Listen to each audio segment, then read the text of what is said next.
தற்போது கிடைத்துள்ள அண்மை செய்தி 9 புதிய மாவட்ட தலைவர்களை நியமிக்க திட்டம் தீட்டியிருப்பதாக பாஜகவின் தரப்பில் தற்போது தகவல் வெளியாகியுள்ளது. சென்னை, நாமக்கல், சிவகங்கை உள்ளிட்ட மாவட்டங்களுக்கான புதிய மாவட்ட தலைவர்களை நியமிக்க பாஜக தற்போது முடிவு செய்திருப்பதாக தகவல்கள் கிடைத்திருக்கின்றன. இதுகுறித்த கூடுதல் தகவல்களை வழங்குவதற்காக செய்தியாளர் தாமரைக்கணி இணைப்பில் இருக்கிறார். வணக்கம் தாமரைக்கணி. மாவட்ட தலைவர்களை புதிதாக நியமிக்க திட்டம் தீட்டியிருக்கிறார்கள். கூடுதல் விவரங்களை பதிவு பண்ணுங்க. வணக்கம் பவித்ரா.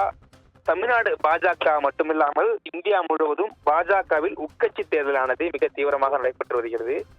குறிப்பாக இந்த உறுப்பினர் சேர்க்கை முடிந்த பின்பே புதிய உறுப்பினர்களை நியமிப்பதற்கு கட்சியினுடைய தலைமை அனைத்து மாநிலத்திற்கும் அறிவுறுத்தப்பட்டிருக்கிறது. அதன் அடிப்படையில தமிழகத்திலுமே கடந்த சில நாட்களாகவே அந்த பணிகளானது தொடர்ந்து நடைபெற்றிருக்கிறது. குறிப்பாக கடந்த 2 நாட்களாக பாஜகவினுடைய தலைமை அலுவலகத்தில் இந்த கூட்டமானது, அதாவது அண்ணாமலை தலைமையில அந்த மையக்குழு கூட்டமானது நடைபெற்றது. அந்த மையக்குழு கூட்டத்திலுமே புதிய பொறுப்பாளர், ஏற்கனவே கிளை, ஊராட்சி, பேரூராட்சி, ஒன்றியம் என அனைத்து தரப்புகளிலும் தரவுகளானது சேகரிக்கப்பட்டிருக்கிறது. ஏனென்றால் ஒவ்வொரு மாவட்டத்திற்கும் அந்த பொறுப்பாளர்கள் நியமிக்கப்பட்டிருக்கிறார்கள். பொறுப்பு யாருக்கு வழங்க வேண்டும் என்பது தொடர்பாக பொறுப்பாளர்கள் நியமிக்கப்பட்டிருக்கிறார்கள். எனவே அந்த பணியும் ஒருபுறம் நடந்து கொண்டிருக்கும் சூழ்நிலையில நேற்று தினமும் கூட இந்த இது தொடர்பான ஆலோசனை கூட்டமானது கட்சியினுடைய தலைமை அலுவலகத்தில் நடைபெற்றது. இதன் அடிப்படையில் தான் தற்போது ஒரு புதிய தகவலானது வெளியாகி இருக்கிறது. அதாவது தமிழ்நாடு பாஜகவினுடைய அமைப்பு பொதுச் செயலாளர் கேசவ விநாயகம் நேற்று முக்கிய தலைவர்களுடன் காணொலி காட்சி வாயிலாக சில கலந்துரையாடலை மேற்கொண்டிருக்கிறார்.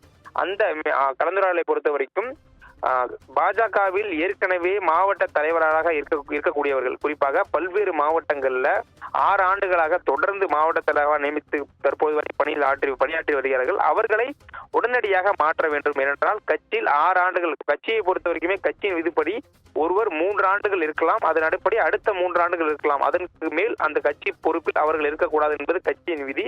அதன் அடிப்படையில் 6 ஆண்டுக்கு மேல் மாவட்ட தலைவராக இருக்கக்கூடியவர்கள் அனைவரையுமே உடனடியாக மாற்ற வேண்டும். அதற்கான பட்டியலை உடனடியாக தயார் செய்ய வேண்டும் என முக்கிய தலைவர்களிடம் கேசவ விநாயகம் அறிவுறுத்தலை வழங்கியிருக்கிறார். அது குறிப்பாக பார்க்க போனால் கடலூர் கிழக்கு, சென்னை, மத்திய சென்னை, அதுபோல சிவகங்கை, திண்டுக்கல் உள்ளிட்ட பல மாவட்டங்கள்ல நீண்ட நாட்களாக மாவட்ட தலைவராக இருக்கக்கூடியவர்கள் அனைவரையுமே புதியதாக மாற்ற வேண்டும். அதில் முதல் கட்டமாக 9 மாவட்டங்களுக்கு புதிய தலைவர்களை உடனடியாக நியமிக்க வேண்டும் எனவும் கேசவ விநாயகம் உத்தரவினை பிறப்பித்திருக்கிறார். அடுத்த 3 நாட்கள்ல இந்த பொறுப்பாளரானது பட்டியலானது வெளியாகும் என எதிர்பார்க்கப்படுகிறது. எனவே டிசம்பர் மாதம் முடிவதற்கும் அதுபோல ஜனவரி மாதத்தில் முதலிலேயே இந்த மாவட்ட தலைவர்கள் நியமனம் முழுமையாக முடிக்கப்பட்டிருக்கும். என்றால் ஜனவரி மாதத்தில் அனைத்து இந்தியா முழுவதும் பாஜகனுடைய மாநில தலைவர்களுடைய மாற்றமானது நடைபெற இருக்கிறது. இதற்கு தேர்தல் வைத்து அதன் பணிகளானது நடைபெறும். ஆனால் தமிழகத்தை பொறுத்த வரைக்குமே பாஜகனுடைய மாநில தலைவராக ஏற்கனவே அண்ணாமலை இருக்கக்கூடிய சூழ்நிலையில் மீண்டும் 3 ஆண்டுகள் அண்ணாமலையே இந்த மாநில தலைவராக நீடிப்பார் என்ற தகவல் ஏற்கனவே வெளியாகி இருந்தது. என்றால் அவர் ஏற்கனவே 3 ஆண்டு முடிந்து தற்போது 4ஆம் ஆண்டில் பயணம் செய்து கொண்டிருக்கிறார். எனவே கட்சியினுடைய மாவட்ட தலைவர்கள் பணிகள் முடிந்து அடுத்து மாநில தலைவராக மீண்டும் அண்ணாமலை ஜனவரி மாதம் அறிவிக்கப்பட இருக்கிறார்.